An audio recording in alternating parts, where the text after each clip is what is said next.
So, Madam Speaker, I ask you, for the third time, to bring the Susiosaurus rex out of extinction and vote yes. I've read stories about them putting little candles in here to sort of light them up like chandeliers, so you can really imagine how impressive these two were. Senator Peterson.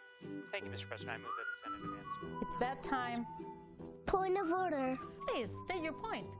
I move that we suspend the rules and move bedtime back 20 minutes so that we can keep watching TVW. Yeah. Your point is well taken. As many as are in favor of this motion, please raise your hand. The ayes have it. We'll suspend bedtime by 20 minutes so we can watch more TVW. Message received. Senator Peterson.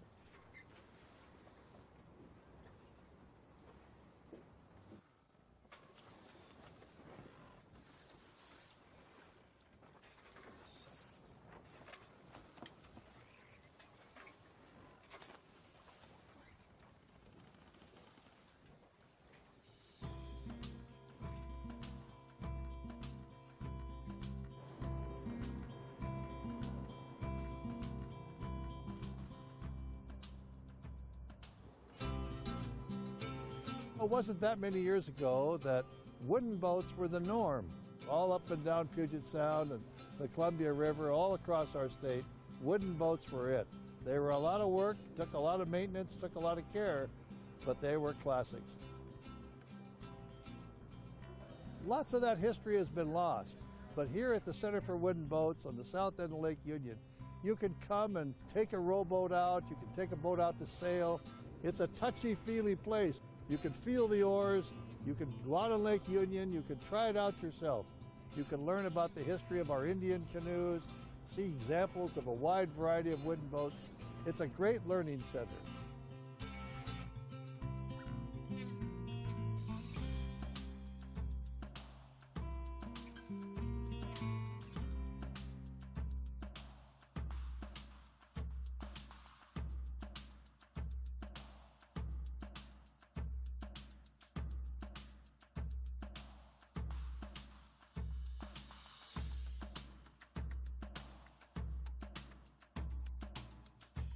This was the dream of Dick Wagner. Dick lobbied every one of us who were public officials to help establish this location, to teach people. And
area. And we want offshore wind companies and industry to really understand that and to take that to heart in their decision making.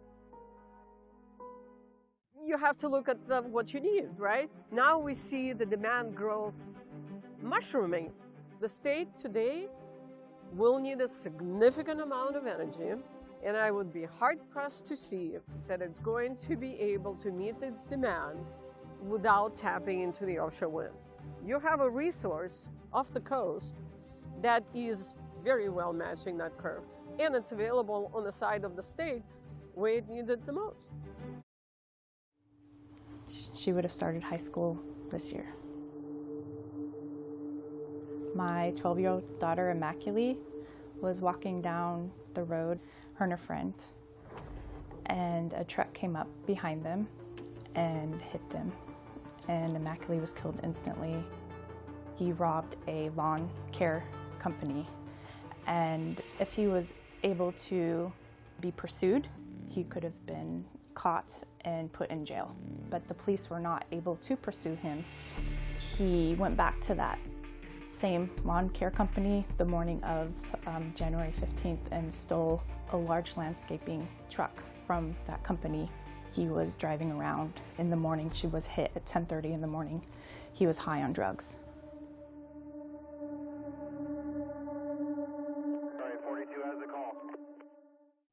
This was a busy intersection, a major intersection in Tacoma. I could see that there were a lot of police activity up over the horizon. I was waiting at a red light, my light turned green, and I started to take my left turn to get onto I-5. And the next thing I remember is my car's on its side and I'm standing on the driver's window. Somebody came running up to the vehicle and said, "Are you okay? Are you okay?" And I said, "Yeah, I think so." I've got a broken neck. I've got my C5 and C6 fused together. I've got a blocked artery in my neck. You have two arteries that feed blood to your brain. I only have one now. I know police have a difficult job to do and things, but there's a point where once the car turned its headlights off and started running red lights, I would think that that would not risk that. 610, we got a lot of traffic here at 52nd Broadway. I feel like I had it kind of easy. My drug of choice was heroin when I was out there, and just in the last 5 years, heroin doesn't exist anymore, and it's fentanyl. And fentanyl is a lot harder to get off of than heroin. The withdrawal times are longer and they're more severe. Fentanyl is in abundance. It's everywhere, it's cheap, it's plentiful, and it's causing so many more overdoses. But our detox centers and our insurance hasn't really caught up to that.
Too often in government, we politicize an issue. Politicizing an issue may get headlines, but it does not get action. This was not a debate about who's right or who's wrong. It was about what needed to be done if we're going to prevent the Evergreen State turning charcoal black.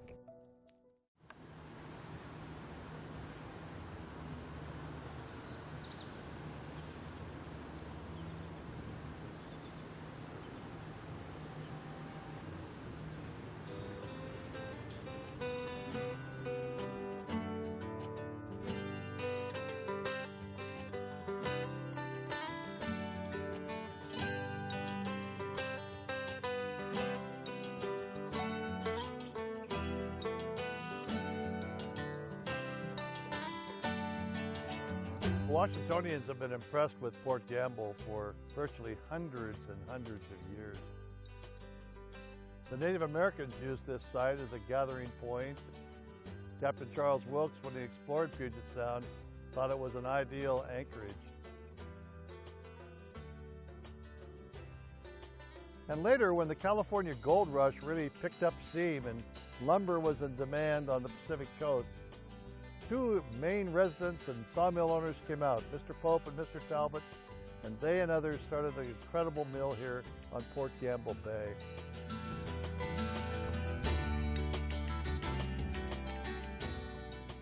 They shipped lumber all over the world, but they couldn't find enough workers initially, and they knew they had to recruit loggers and lumbermen from Maine, so they built these incredibly beautiful, quaint New England houses and this wonderful village to attract these workers to come out and work here.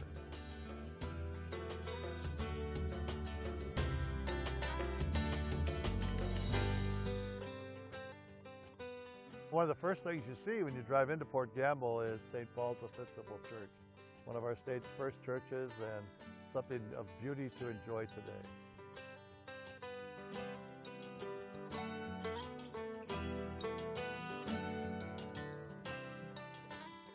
And today it's magnificently restored, and it's a great attraction for local folks, and people come from afar to enjoy an afternoon here.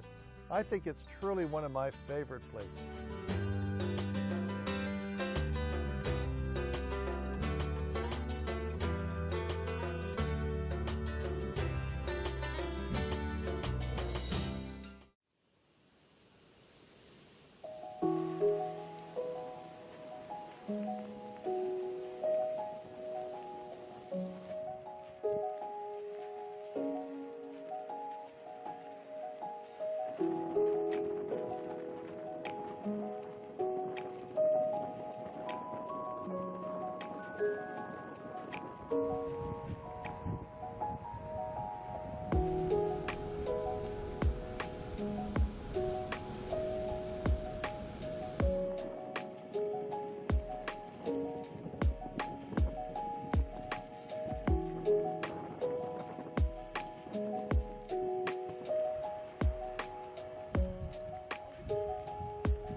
Lovelett and Senator Short to seats on the rostrum. The senators are invited to seats within the chamber.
Members will take their seats. The joint session will be in order. The clerk will call the roll of the members of the House. Abarno, Abel, Alvarado, Barkas, Barnard, Berg, Bergquist, Birnbaum, Berry, Bernosky, Burnett, Caldier, Callan, Chase, Connors, Corey, Cortez, Couture, Davis, Dent, Dolio, Donaghy, Dewar, Defoe, Dye, Engel, Entenmann, Eslick, Farvar, Fye, Fitzgibbon, Fossey, Goodman, Graham, Gregerson, Griffey, Hackney, Hill, Hunt, Jacobson, Keaton, Clicker, Kloba, Levitt, Lekanoff, Lee, Lowe, Macri, Monjarez, Marshall, McClintock, McIntyre, Mena, Mendoza, Morgan, Nance, Obrus, Orcutt, Ormsby, Ortiz-Self, Parsley, Paul, Penner, Peterson, Paulette, Rammel, Reed, Reeves, Richards, Rude, Rule, Ryu, Salahuddin, Santos, Schmick, Schmidt, Scott, Sen, Shavers, Simmons, Springer, Stearns, Steele, Stokesbury, Stonier, Street, Stevie, Taylor, Ty, Theringer, Timmons, Voles, Wallen, Walsh, Waters, Wiley, Ibarra. Madam Speaker. The clerk will now call the roll of the members of the Senate. Bateman, Banky, Braun, Chapman, Christian, Cleveland, Conway, Cortez, Dingra, Dozier, Fortunato, Frame, Gildon, Gaynor, Hanson, Harris, Hasegawa, Holy, Kaufman, King, Krishna Dawson, Leas, Lovelett, Lovick, McEwen-Drew, McEwen-Drim, Mazal, Nobles, Orwell, Peterson, Ramos, Richelli, Robinson, Saldana, Solomon, Schessler, Shoemake, Short, Slatter, Stanford, Torres, Trudeau, Valdez, Wagoner, Warnick, Wellman, Wilson Claire, Wilson Jeff. Madam Speaker, a quorum is present. It's now my pleasure to call upon President of the Senate, Denny Heck, to preside over the joint session.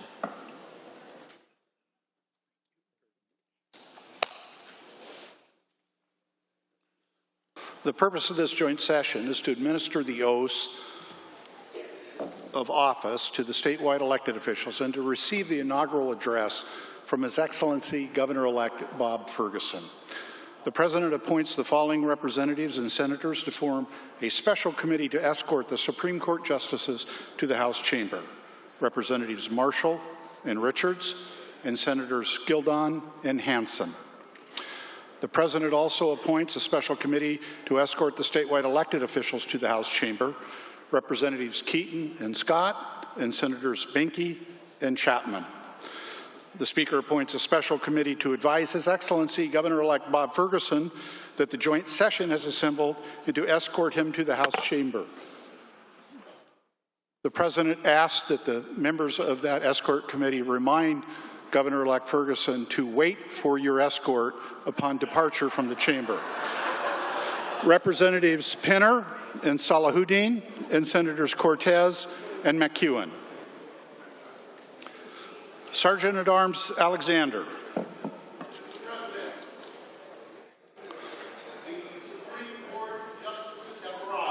Will the committee please escort the justices to the front of the chamber?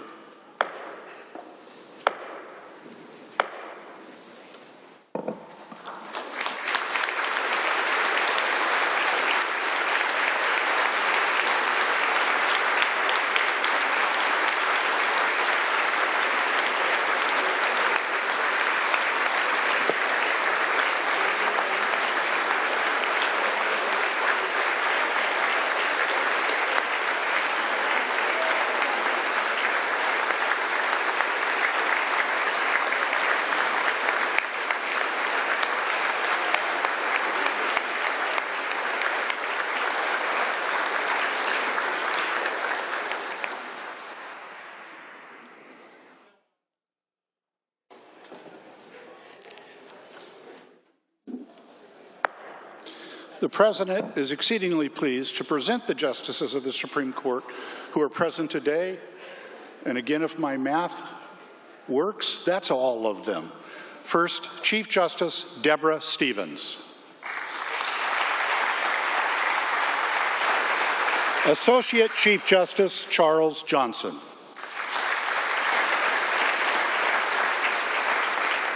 Justice Barbara Mattson. Justice Stephen Gonzalez. Justice Cheryl Gordon McLeod. Justice Mary Yu.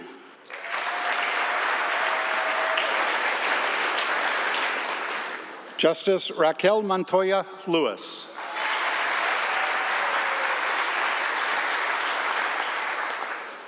Justice Helen Whitener.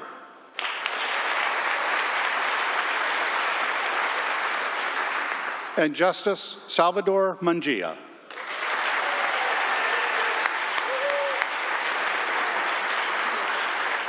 Sergeant-at-Arms Alexander. Will the committee please escort the statewide elected officials to the front of the chamber?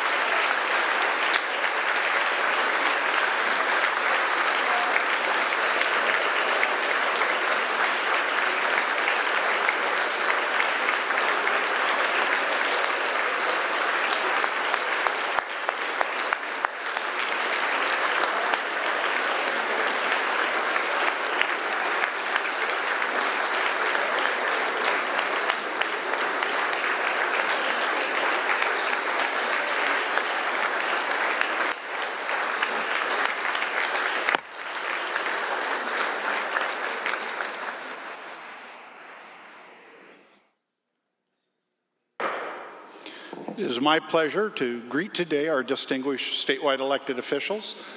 Secretary of State Steve Hobbs. State Treasurer Mike Pelliciotti. State Auditor Pat McCarthy.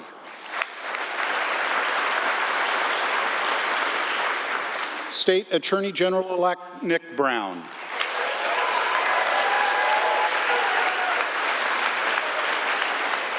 Superintendent of Public Instruction Chris Reichdahl. Insurance Commissioner-elect Patty Kuderer.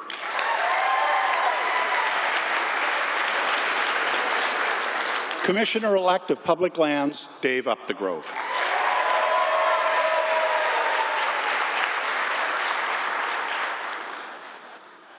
It is further my privilege and pleasure to welcome and introduce the following honored guests who are with us today. First, and perhaps foremost, over to the left, First Lady Colleen Ferguson and children Jack and Katie.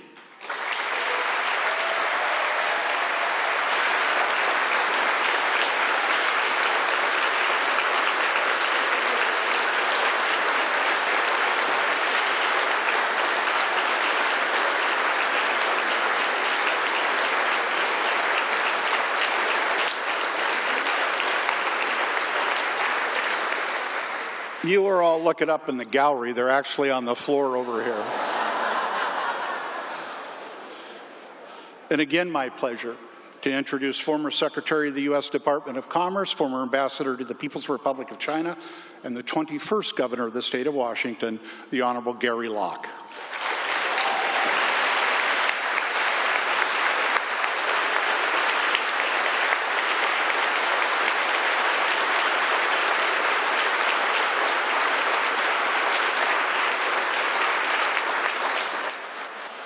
And somewhere here, I'm sure they will stand. It is my pleasure to acknowledge the presence of former Representative and Senator for the 3rd Legislative District and Spokane Mayor Lisa Brown.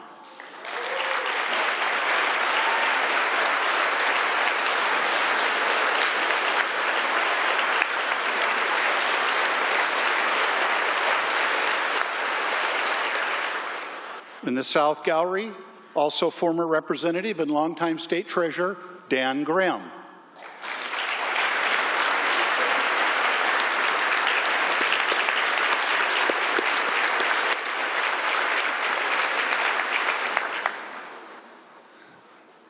And I would be remiss if I did not also acknowledge the presence in the South Gallery of Washington State's Second Lady, Paula Frucy Heck, and our son, Bob.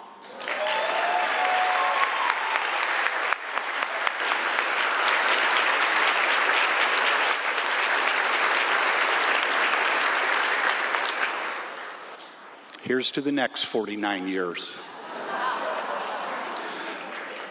The President is pleased to introduce the members of the Consular Association of Washington who have again joined us today. I'll ask you to please welcome them as a group. Would you all please stand?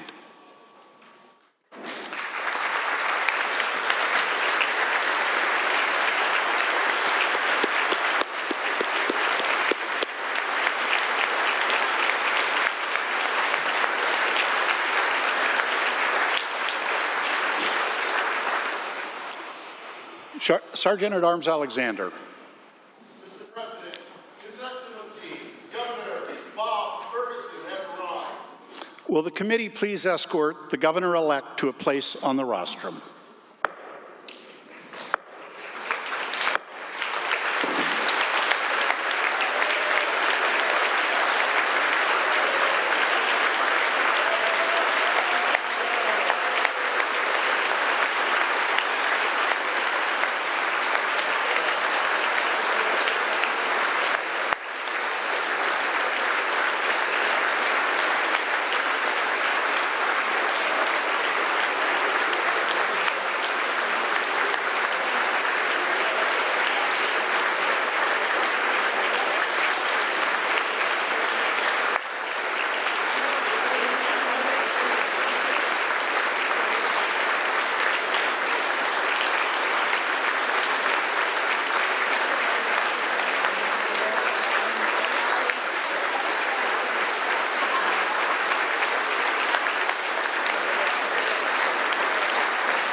Governor-elect Ferguson, please note that escort committee is excellent for both entry and exit. The flags will be escorted to the rostrum by the Washington State Patrol Honor Guard, commanded by Captain Matt Failer and comprised of Trooper Kyle Flagg, Trooper Dean Gallinger, Sergeant Jeffrey Bridges, Trooper Michael Sessions.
Please join me in the Pledge of Allegiance. I pledge allegiance to the flag of the United States of America and to the republic for which it stands, one nation, under God, indivisible, with liberty and justice for all.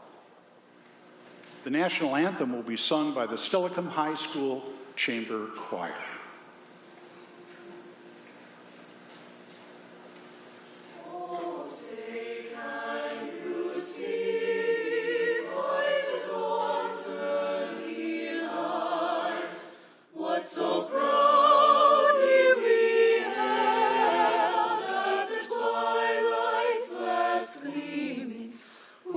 Stripes and bright stars through the perilous fight, o'er the ramparts we watched were so gallantly streaming, and the rockets' red glare, the bombs bursting in air, gave proof to the night that our flag was still there. Oh, say does that star-spangled banner yet wave o'er the land of the free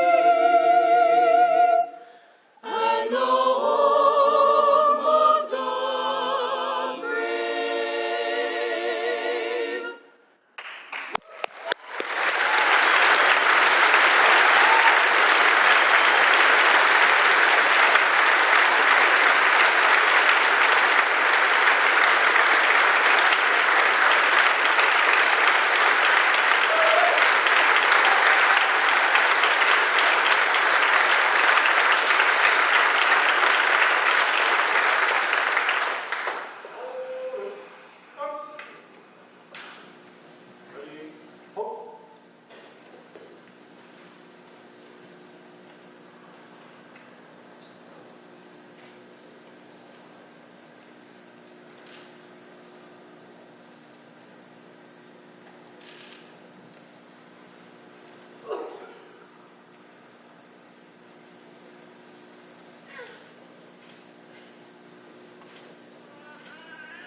The prayer will be offered today by Father Paul Mignano, founding pastor at Christ Our Hope Catholic Church in Seattle, and parish priest serving Skagit Valley Catholic churches.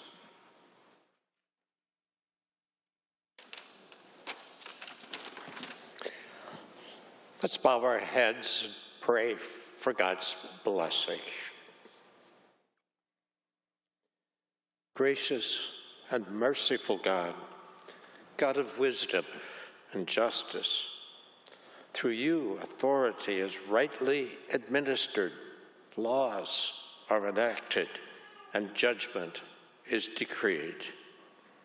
We pray for the governor of the state, for the members of the legislature, for judges, elected civil officials, and all others who are entrusted with our political welfare.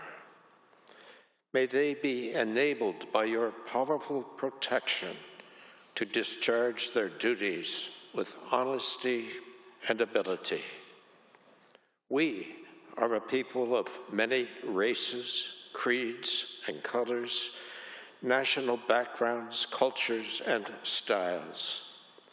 We resolutely commit now to renewing our vision, to caring for one another and your creation in word and deed, especially the least fortunate among us. It's called love of country, born not of power and privilege, but of care for the common good, with malice toward none and with charity for all. Pope Francis has reminded us how important it is to dream together. Be with us, God of love and justice, as we dream together. Come now to a suffering world. Come to the hearts and minds of all. Strengthen us to be working signs for all citizens to be one, a community of mutual care. We ask for your blessings to become citizens of a beloved state, loving you and loving our neighbors as ourselves. Come, Spirit of God. Bless all of us, privileged to be citizens and residents of this state, with a spirit of gratitude and humility, that we may become a blessing to each and to all of us. Endow our hearts so that peace may prevail with righteousness, so that women and men throughout this state can find with one another the fulfillment of our humanity. Governor Ferguson, may God bless you all your days. All this we pray in God's holy name. Amen. Amen.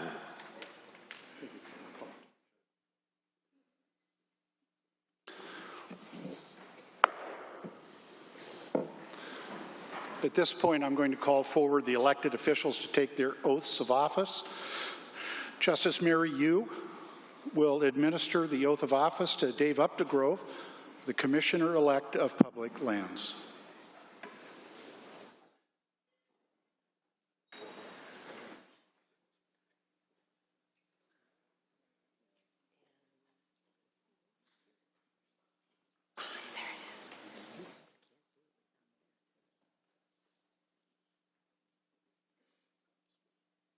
Would you please raise your right hand? I, and then state your full legal name. I, David Paul Updegrove, Do solemnly swear. Do solemnly swear that I will support the Constitution of the United States. that I will support the Constitution of the United States and the Constitution and laws of the State of Washington. and the Constitution and laws of the State of Washington. And that I will faithfully discharge. And that I will faithfully discharge the duties of Commissioner of Public Lands. The duties of Commissioner of Public Lands. To the best of my ability. To the best of my ability, so help me God. Congratulations. Thank you.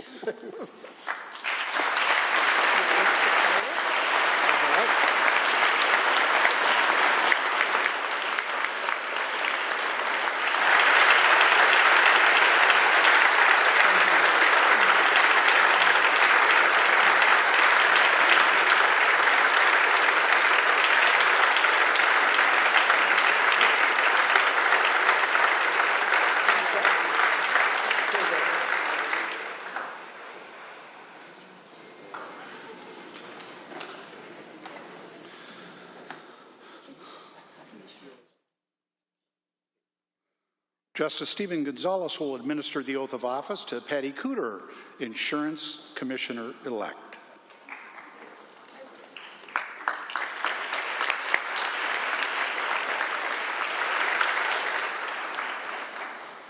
Thank you. Good morning. You ready? Yes. Please raise your right hand. I state your name. I, Patty Cooterer, Do solemnly swear or affirm do solemnly swear or affirm that I will support the Constitution that I will support the Constitution of the United States of the United States and the Constitution and laws and the Constitution and laws of the State of Washington, of the State of Washington, and that I will faithfully discharge and that I will faithfully discharge the duties of Insurance Commissioner the duties of Insurance Commissioner to the best of my ability. to the best of my ability. Congratulations.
Chief Justice Deborah Stevens will administer the oath of office to Chris Reichdahl, Superintendent of Public Instruction.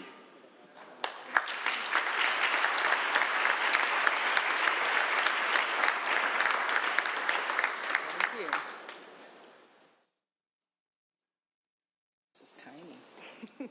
Please raise your right hand. Say aye and state your name. I, Christopher Paul Simon Reichdahl, Do solemnly swear or affirm do solemnly swear and affirm that I will support the Constitution of the United States that I will support the Constitution of the United States and the Constitution and laws of the State of Washington, and the Constitution and laws of the State of Washington, and specifically the paramount duty, and that I will faithfully discharge the duties of Superintendent of Public Instruction the duties of Superintendent of Public Instruction to the best of my ability. to the best of my ability.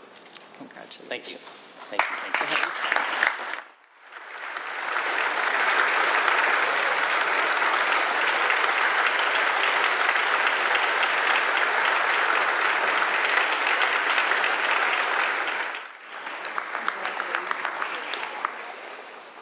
You get this one.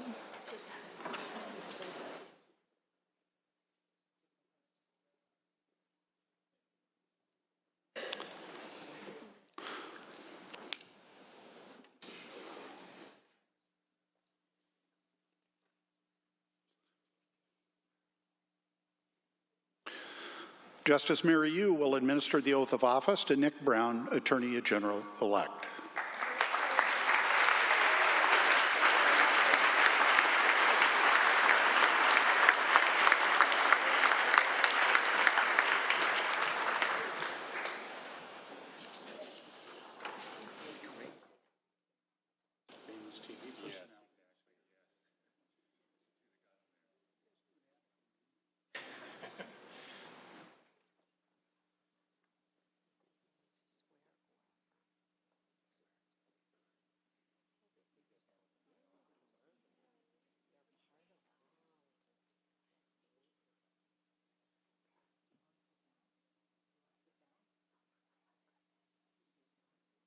All right, will you please raise your right hand? I, and then please state your full legal name. I, Nicholas William Brown, Do solemnly swear or affirm do solemnly swear that I will support the Constitution of the United States that I will support the Constitution of the United States and the Constitution and the laws of the State of Washington, and the Constitution and laws of the State of Washington, and that I will faithfully discharge and that I will faithfully discharge the duties of Attorney General the duties of Attorney General to the best of my ability, to the best of my ability, and that I will comply with the provisions of and that I will comply with the provisions of RCW 4310, Section 115. RCW 4310, Section 115. Congratulations. Thank you.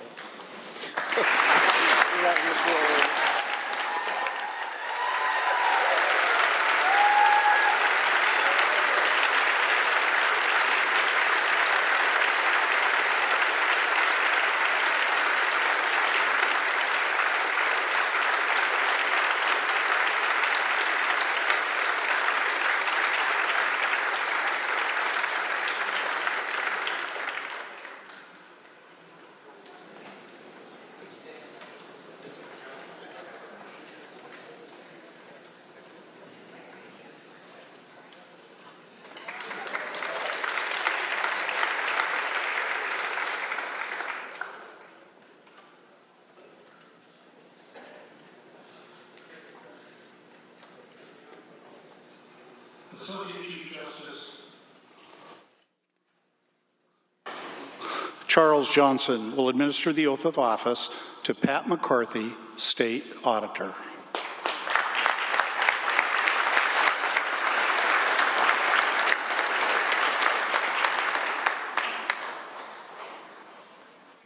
Closer. Repeat after me. I, and state your name, I, Patrice Annette McCarthy, do solemnly swear do solemnly swear that I will support the Constitution that I will support the Constitution of the United States of the United States and the Constitution and laws and the Constitution and laws of the State of Washington, of the State of Washington, and that I will faithfully discharge the duties and that I will faithfully discharge the duties of State Auditor to the best of my ability. to the best of my ability. You got time. Okay. Got a pen? Thank you. Good handshaking.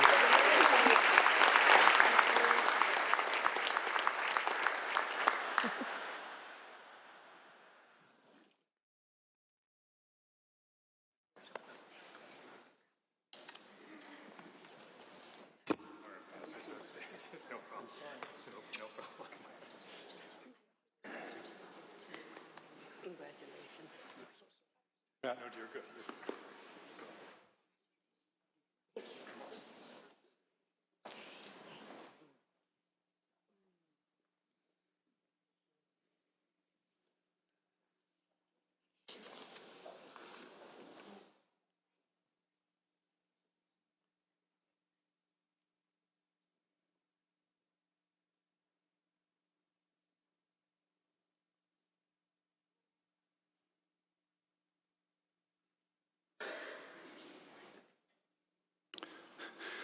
Chief Justice Deborah Stevens will administer the oath of office to Mike Pelliciotti, State Treasurer.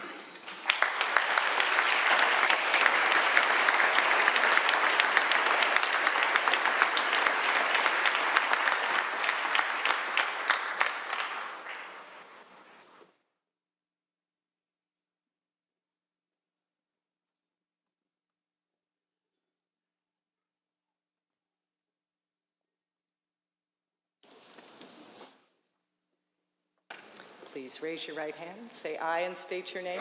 I, Mike Pelliciotti, Do solemnly swear do solemnly swear that I will support the Constitution of the United States that I will support the Constitution of the United States and the Constitution and laws of the State of Washington, and the Constitution and laws of the State of Washington, and that I will faithfully discharge and I will faithfully discharge the duties of State Treasurer the duties of State Treasurer to the best of my ability. to the best of my ability.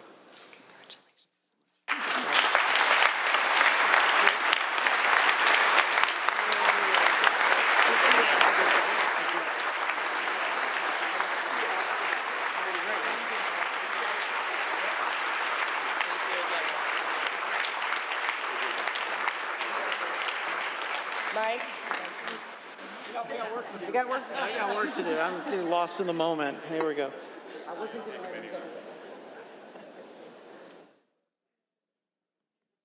Awesome. This is thank you so much. Thank you so much. You can clap again. It's okay.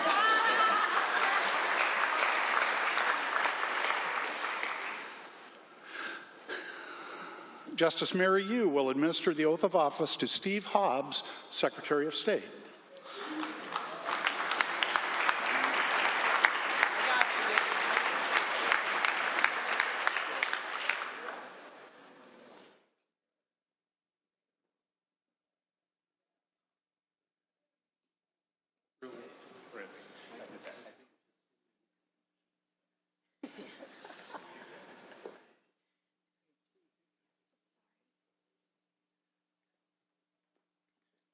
Raise your right hand.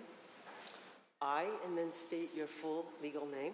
I, Stephen Bioma Hobbs, Do solemnly swear do solemnly swear that I will support the Constitution of the United States that I will support the Constitution of the United States and the Constitution and laws of the State of Washington, and the Constitution and laws of the State of Washington, and that I will faithfully discharge and that I will faithfully discharge the duties of Secretary of State the duties of Secretary of State to the best of my ability, so help me God. to the best of my ability, so help me God.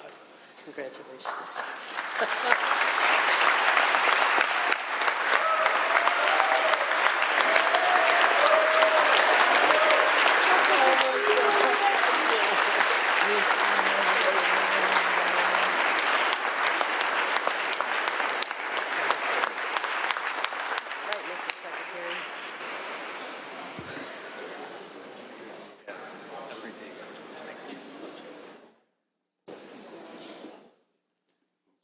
Don't go.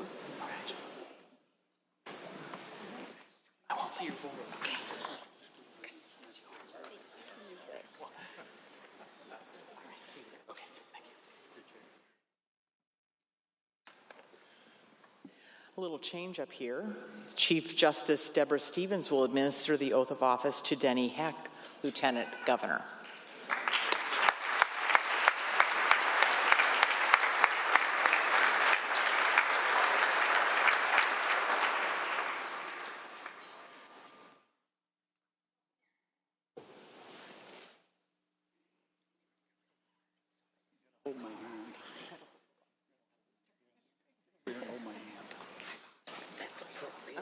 Wait, gotta catch up.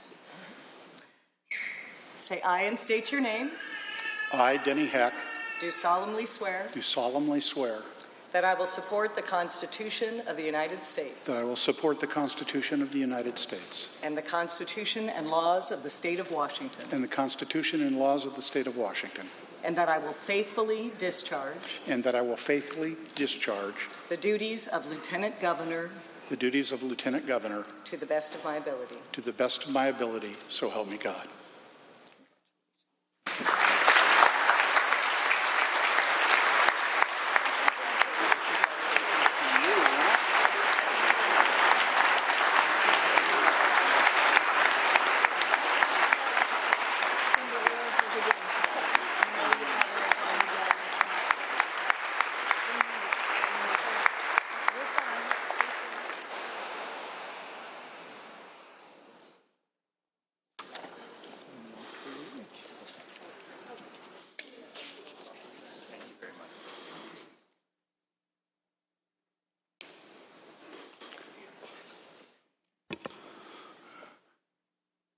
Chief Justice Deborah Stevens will now administer the oath of office to Bob Ferguson, Governor-elect.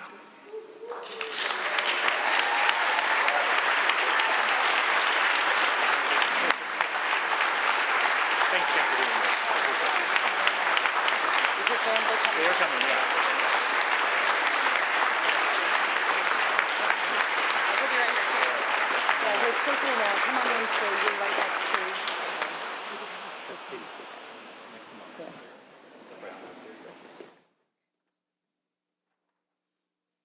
Say aye and state your name. I, Bob Ferguson, Do solemnly swear do solemnly swear that I will support the Constitution of the United States that I will support the Constitution of the United States and the Constitution and laws of the State of Washington, and the Constitution and the laws of the State of Washington, and that I will faithfully discharge and I will faithfully discharge the duties of Governor of the State of Washington the duties of Governor of the State of Washington to the best of my ability. to the best of my ability. Congratulations.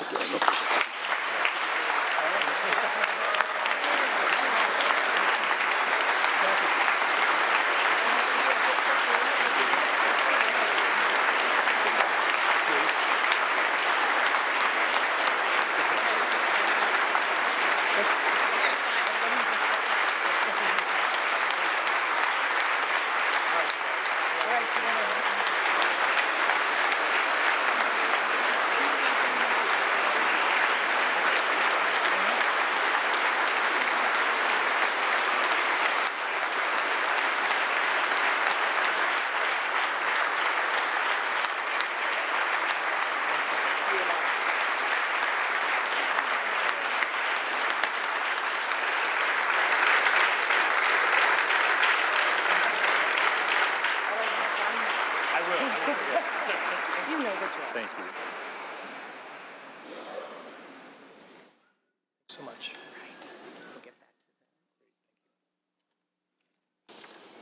Thank you. Thank you, Chief.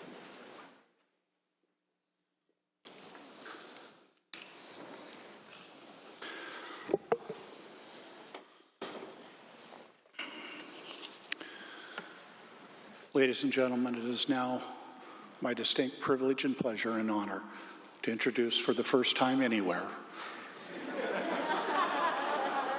the 24th Governor of the State of Washington, the Honorable Bob Ferguson.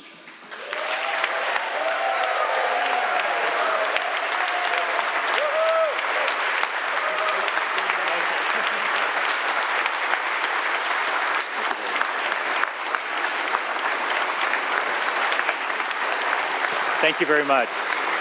Thank you very much. Thank you very much.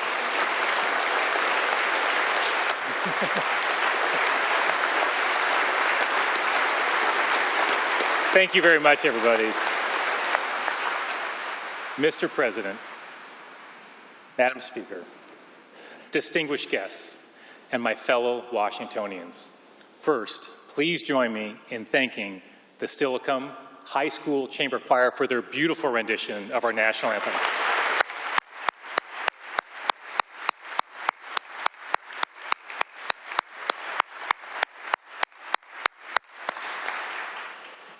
My mom, Betty Ferguson, passed away last year.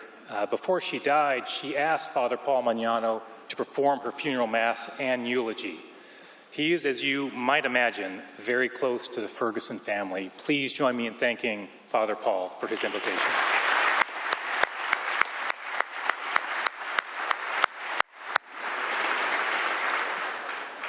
And while my mom and dad are not here, my family is very well represented. In fact, most of the gallery on my left is family, including 5 of my 6 siblings. Now, I'm number 6 in that order, and given that history, this is a strange experience because I've never spoken this long uninterrupted with my siblings in the room. So thank you in advance, Tom, Ann, Peter, Bill, and John, for your restraint this afternoon. And now for my favorite sentence in this speech. I'm excited to introduce all of you to my wife of 20 years, an educator in our outstanding community college system, the new First Lady of Washington State, Colleen Ferguson.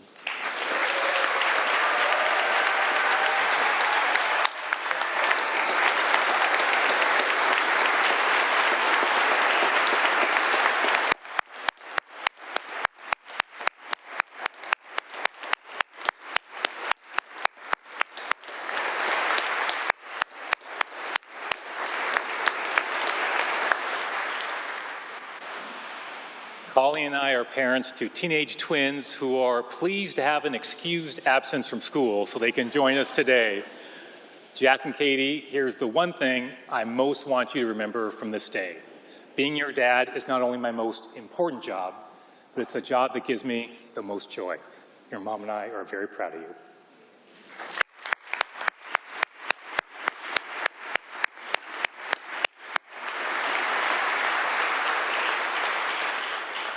I'm here today because I believe in the urgency and the importance of making Washington a better place for young people just like Jack and Katie. And if you talk to anyone in my family, they will tell you that I've always been goal-oriented, whether it's working on climbing Washington State's 100 highest peaks with Jack or securing wins for Washingtonians as Attorney General. As your governor, I will continue this focus on measurable and ambitious goals. I will have a bias for action. To that end, let's get straight to the point. We face real challenges as a state and as a people. Our state is unaffordable for many Washingtonians. We rank 50th, last, per capita in number of law enforcement officers. Our ferry system, it's broken. We are confronted with a behavioral health crisis. Too many of our residents are unsheltered. Housing is too expensive, and there's not enough of it. Our state government is bogged down by too much bureaucracy. And core freedoms, like reproductive freedom, are threatened. Despite these and other challenges, I am optimistic. I know that together we can make real progress and increase opportunities for all Washingtonians. Now, I admit to being a glass half full kind of guy, but my optimism is warranted for 3 reasons. First, Washingtonians are among the most resilient, dynamic, and innovative people in the world. Second, they are represented by dedicated legislators from diverse backgrounds, united by a common commitment to help improve our state. And on that note, please join me in welcoming the 20 new members of the Washington State Legislature.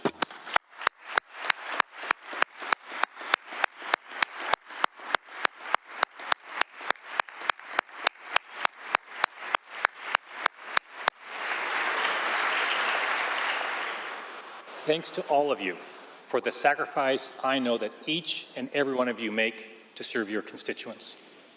And third, Washington's history demonstrates over and over again that we rise to the challenges placed in our path, and we emerge stronger every time. Now, that legacy is personal for me, and because this is my first time speaking in this chamber and with so many family members here today, I want to share a bit of that history.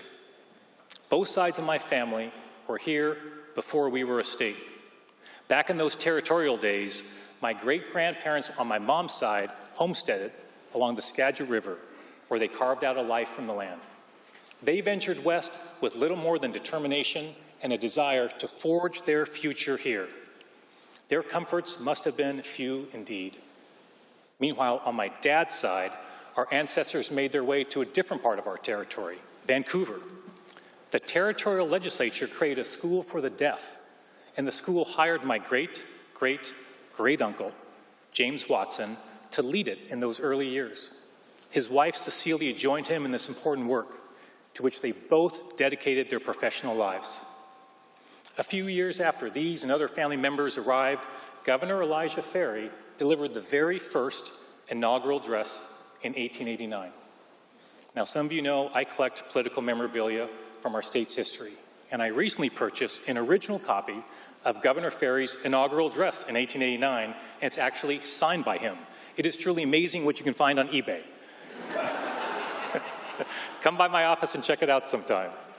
But as you can certainly appreciate, this audience can certainly appreciate, both Governor Ferry and that legislature faced significant obstacles as they confronted the daunting prospect of literally creating a state government.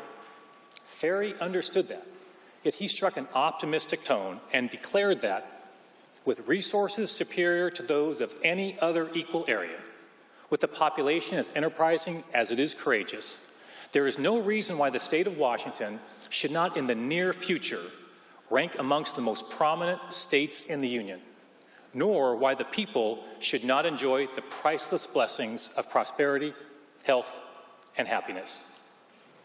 More than a century later, Governor Ferry's family is still here in our state, please join me in welcoming the great-grandnephew of Elijah Ferry, Tom Kellogg of SWIM, and his wife, Kathy.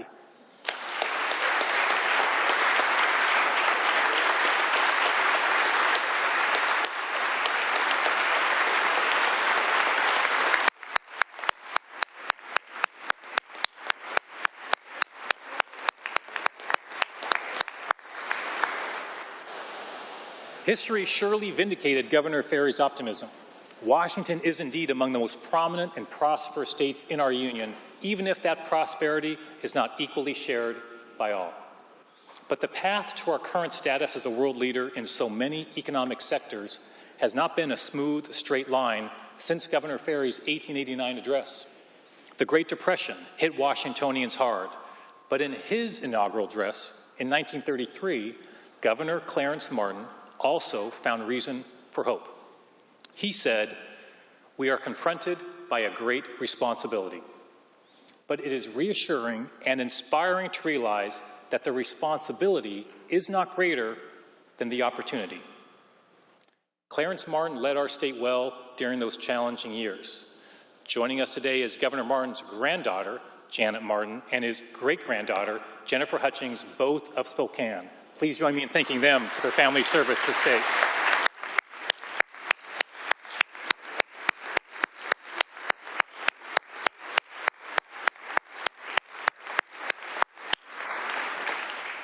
When Governor Martin delivered that 1933 inaugural address, my family was still reeling from a tragedy. My grandfather, Francis Hosman, had just died very unexpectedly while still a young man. His wife, my grandmother, Edith Hosman, was widowed with 5 young children between the ages of 4, my mom, and 12. Edith and Francis owned a meat market in Everett, Washington, which my grandfather operated. The day after his funeral, Edith went to the meat market and took over the business. Now, I don't know how many single moms with 5 kids were business owners in Washington state in 1932, but Edith Hosman, she was one of them. I continue to be inspired by Edith, and the Bible I took the oath on a few minutes ago belonged to her. She never remarried. Edith focused on that small business and her 5 children. Her 4 sons all served during World War II. She ran that business for 20 years before passing it down to one of her sons. And her one daughter, my mom, became a special education teacher in our public school system after marrying her high school sweetheart from Everett High School. My parents worked hard and raised 7 kids. Their lives were undoubtedly very busy, but they still found time to be involved politically. And in 1963, they were amongst the very first volunteers and supporters of a young state representative who launched a long-shot campaign for governor. Dad helped organize the 36th district for that candidate, Dan Evans. My siblings still remember driving around with Dad in an old Volkswagen putting up yard signs. Mom and Dad hosted one of the very first coffees for Dan Evans at our home. We literally still have my dad's handwritten notes with the guest list from that event. They were the type of grassroots supporters who helped send people like us into public life. Mom and Dad saw something in a very young Dan Evans that generations of Washingtonians came to admire.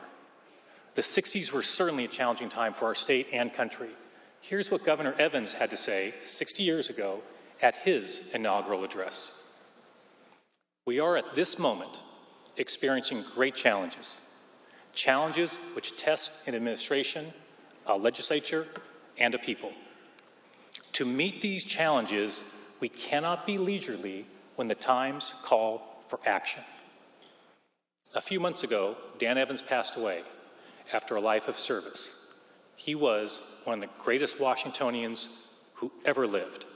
We are honored today to be joined by one of his children. Please join me in thanking Dan Evans, Jr. and the entire Evans family for sharing Governor Evans and Nancy Evans with the people of our state.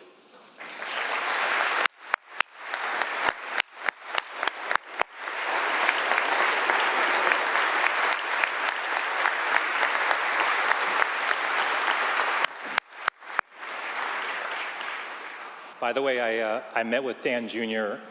Recently and told him about one of my favorite possessions, and it's a photo of my parents with Dan Evans shortly after his 1964 election. My mom's 8 months pregnant in the photograph with her 6th child, me. So that photo will be in my office as a reminder that to meet these challenges, we cannot be leisurely when the times call for action. Let us embrace those words during this session. Let us have a bias toward action. Let us listen to one another without consideration for party so that the strongest argument prevails. That is how we do our best work. And let me be specific with examples of how we can work in a bipartisan way. Representative Connors, I'm excited to work with you to get your Homes for Heroes legislation to my desk. Let's recognize the contributions of police officers, firefighters, behavioral health professionals, and other critical public servants and ensure they can access low-interest loans to purchase their first homes.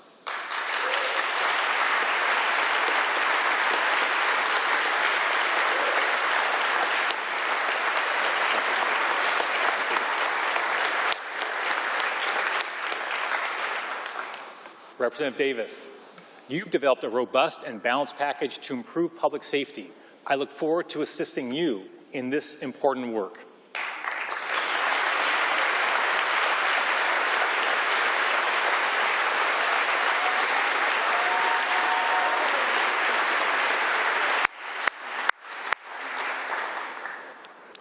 Representative Dent, thank you for joining me for lunch at the Palace Cafe in Ellensburg. I share your commitment to supporting Washington farmers. By the way, that includes ensuring they receive the rebates they were promised under the Climate Commitment Act. Thank you.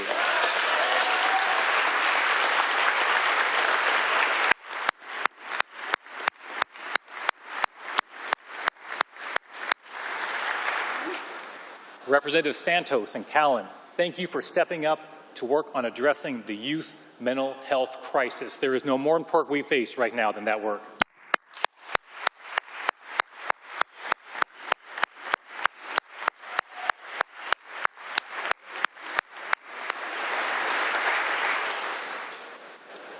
Senator Braun, where are you, Senator Braun? There's so many faces in front of me.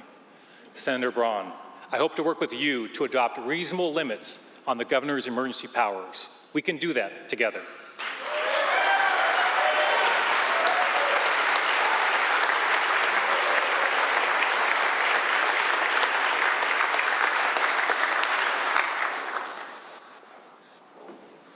Representative Reed, your proposal to ensure that every Washingtonian with a 3.0 GPA receives automatic acceptance into many of our exceptional state institutions of higher education should be adopted by this legislature, and I look forward to signing it.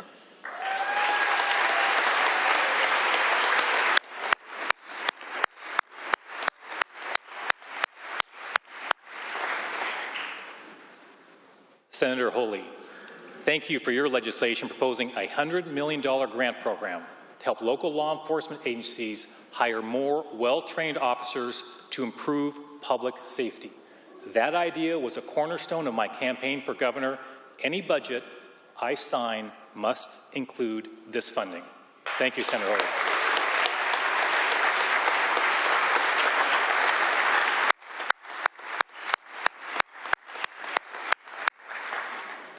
Representative Mena, I support your legislation prohibiting the National Guard from other states from coming into Washington State to advance any president's agenda without our permission. Texas and Montana have adopted similar policies. Washington must join them. Thank you.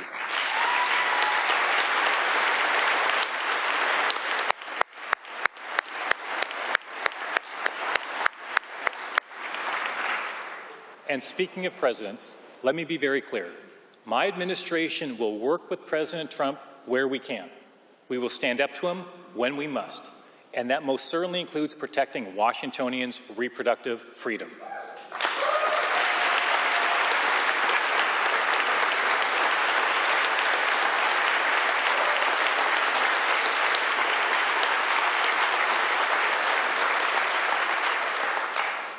That's why I'm taking action today to protect those freedoms. The times call for action. Immediately following this speech, I will sign an executive order directing the Department of Health to convene a roundtable of medical providers, reproductive health experts, and policymakers to recommend strategies for protecting reproductive freedom.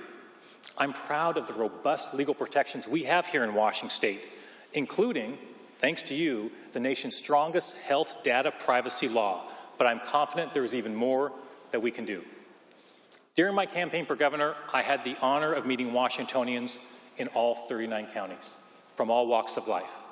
And the single biggest concern I heard was affordability. Washingtonians need more housing, lots more housing. We must make it easier, faster, and less expensive to build housing of all kinds.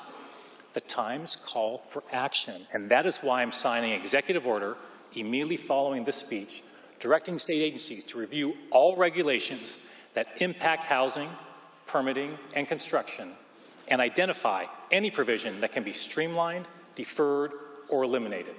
This issue is critical, and that's precisely why I turned to one of our state's most trusted leaders to lead the housing task force of my transition team, Lieutenant Governor Denny Heck.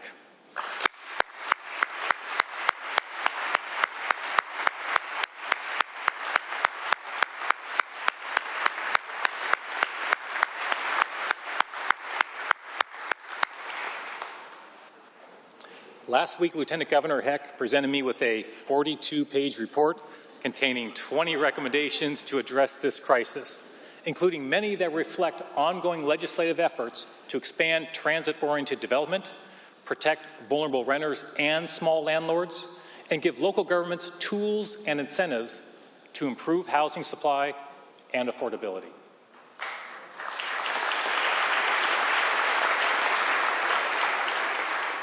Adopting these recommendations is one of my top priorities.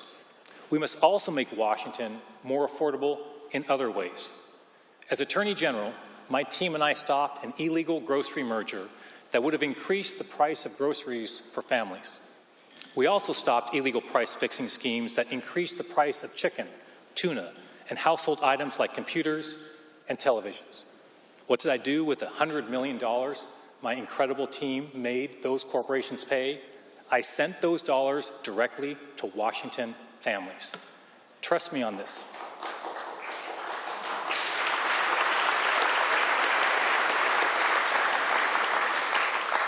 Trust me on this. I'm taking that same laser focus on affordability to the governor's office. To that end, I'm excited to work with Senator Riccelli and Representative Berg on legislation to ensure that every student attending K-12 public schools receives free breakfast and lunch as part of their basic education.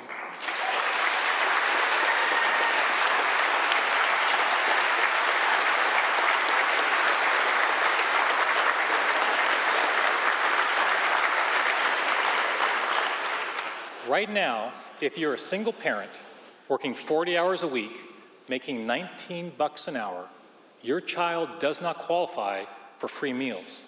That is unacceptable, and that needs to change.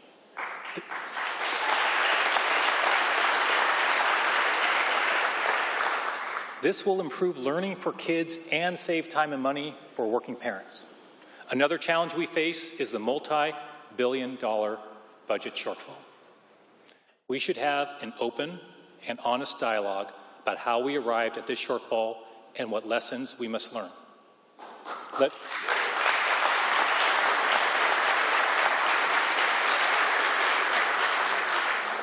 Let us work together to ensure that we correct some of the actions that brought us here. But let me start by saying that the era of assuming unrealistic growth in revenue is over.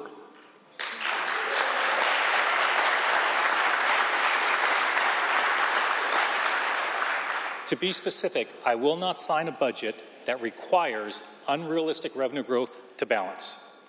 Moreover, I will veto policy bills that defer major spending obligations more than 4 years after the legislation is adopted.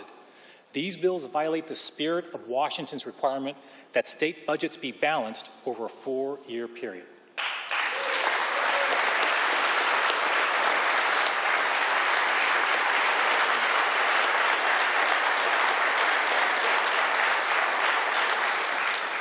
Now let's talk about the challenge immediately before us, addressing our current shortfall. Here's my approach. First, we must prioritize.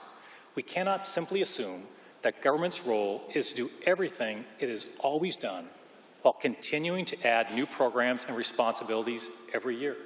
That's not smart and that's not sustainable. Rather, like any family budget, we must be vigilant in assessing existing investments to determine whether they still make sense and whether they meet our priorities during a budget crisis. And I will start. Last week I proposed $4 billion in budget savings. These savings are in addition to those proposed in Governor Inslee's budget. Finding savings and efficiencies is a shared responsibility, and I am committed to that principle. In my proposal, I included a $35 million sweep of the Attorney General's office, an agency that I care deeply about. To meet these challenges, we cannot be leisurely when the times call for action. These times also call for action to improve the way state government serves the people. Few things frustrate me more than bureaucracy that creates delays, confusion, or extra hurdles when people and businesses need questions answered and results delivered. Our state employees work hard, and we are thankful for their public service.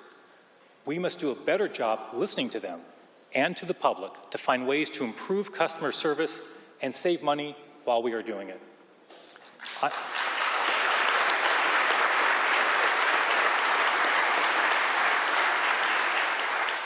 I'm in politics because I believe in the power of government to improve people's lives.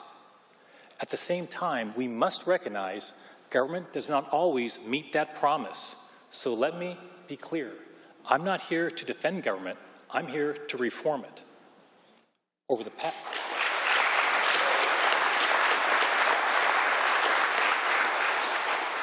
past 8 weeks, I've hired and retained talented cabinet secretaries who share my frustration with bureaucracy that interferes with serving the people and my passion for making government work better. Senator Peterson and Speaker Jenkins, this is probably a good time to apologize for stealing 2 of your committee chairs. Representative Sen and Senator Wynn. I know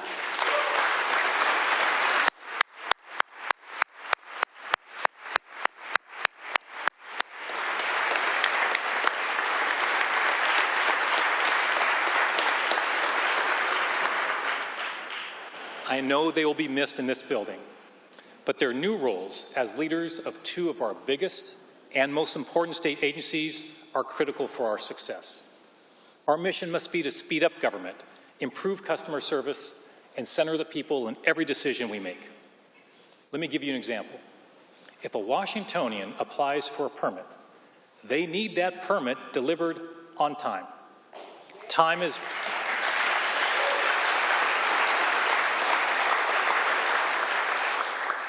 is money for that Washingtonian and their business. And if the permit is late, why should that Washingtonian still pay for it? That changes now. Immediately after this speech, I'm signing an executive order directing all state agencies to cut down their permit and license processing times. We'll establish quick and transparent deadlines for all agencies to meet. And if an agency does not meet its deadline, they'll refund your application fee.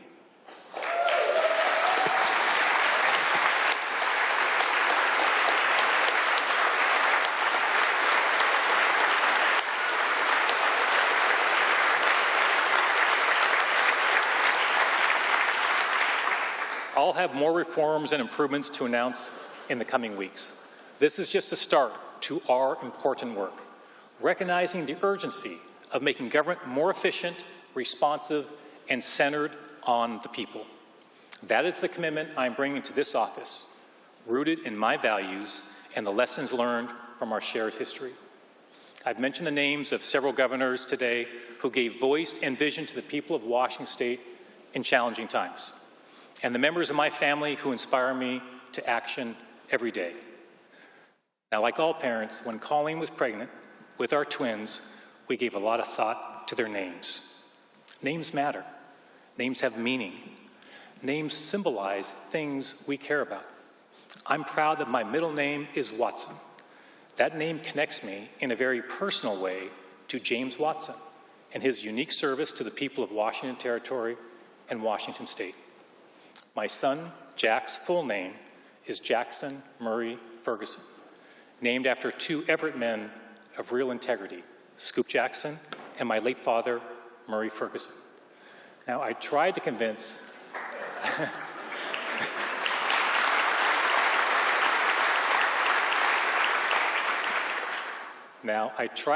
Colleen to name our daughter Edith. It's true. Colleen quite reasonably pointed out that Edith in the 21st century is a rather old-fashioned name. She was right, as she usually is, so we agreed on Katie. But I still sometimes call Katie Edith anyway. and I probably always will, because I like to remind her about someone very important in our family history. And because I want her to know that while the name Edith may be old-fashioned, qualities like resilience, hard work, common sense, patriotism, practicality, faith, frugality, service, and sacrifice, qualities her great-grandmother, Edith Hosman, had in abundance. They will never be out of style. Indeed, those are the qualities possessed by generations of Washingtonians that have always made our state and our territory great. Elijah Ferry, Clarence Martin, Dan Evans, they all understood this. In his 1965 inaugural address, Governor Evans provided us our roadmap to solving our challenges. Here's what he said. This administration is not frightened by the word liberal, nor is it ashamed of the word conservative. It does not believe that the words fiscal responsibility are old-fashioned, nor will it ever fear to spend money if money needs to be spent. That's common sense. That's practical. May those qualities guide us in our work together this session. And above all else, let us not be leisurely when the times call for action. Thank you for joining me in serving the people of Washington State.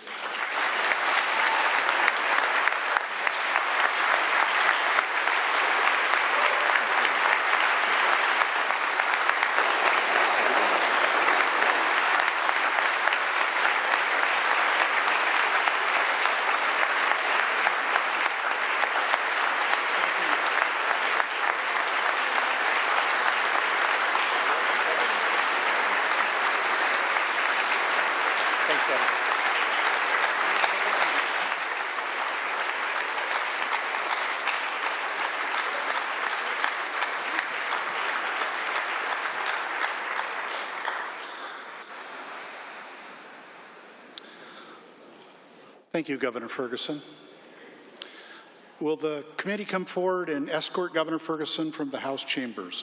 Representatives Pinner, Salahuddin, and Senators Cortez and McEwen.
Will the committee come forward and escort the statewide elected officials from the chamber?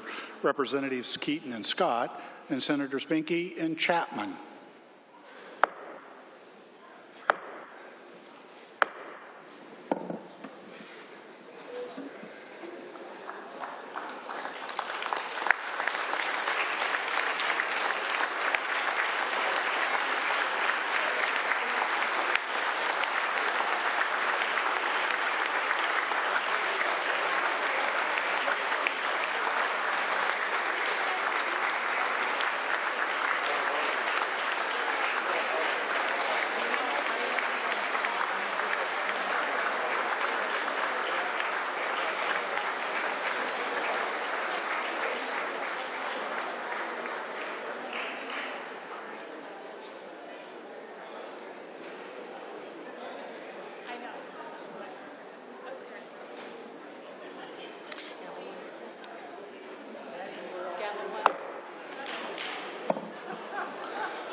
You're just going to hell with a handbag. That was mostly on your side of the aisle.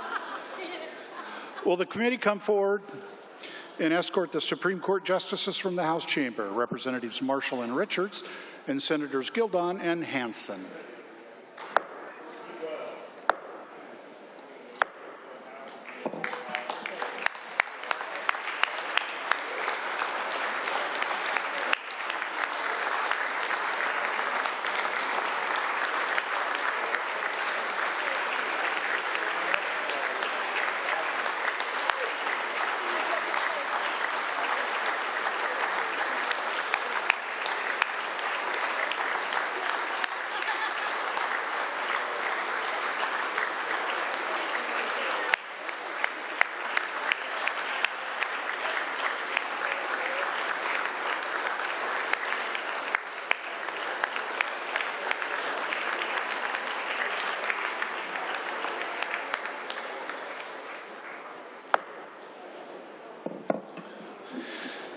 The representative from the 34th District, Representative Fitzgibbon.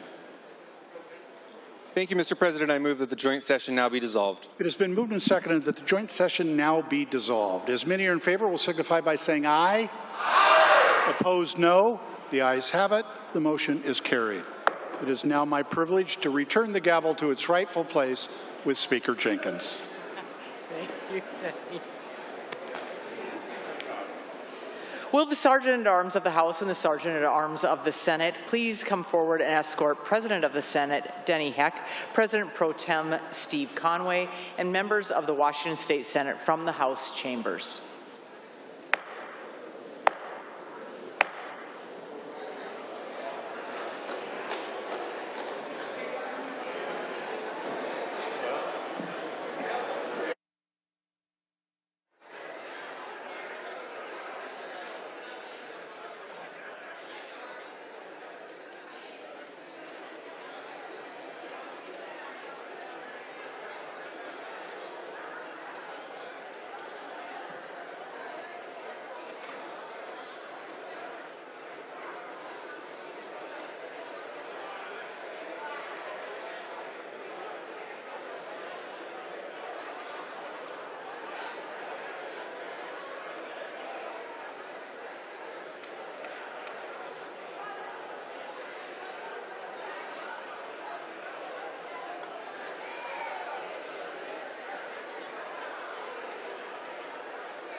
The House will be in order. Good member from the 34th District, Representative Fitzgibbon. Madam Speaker, I move that the House now adjourn until 9:55 a.m. January 16th, the fourth legislative day. It's been moved and seconded that the House adjourn until 9:55 a.m. January 16th. As many are as in favor, say aye. Opposed, say no. The ayes have it. The motion is carried. The House is now adjourned until 9:55 a.m. January 16th, the fourth legislative day. I'm hoping to see many of you at the inaugural ball this evening.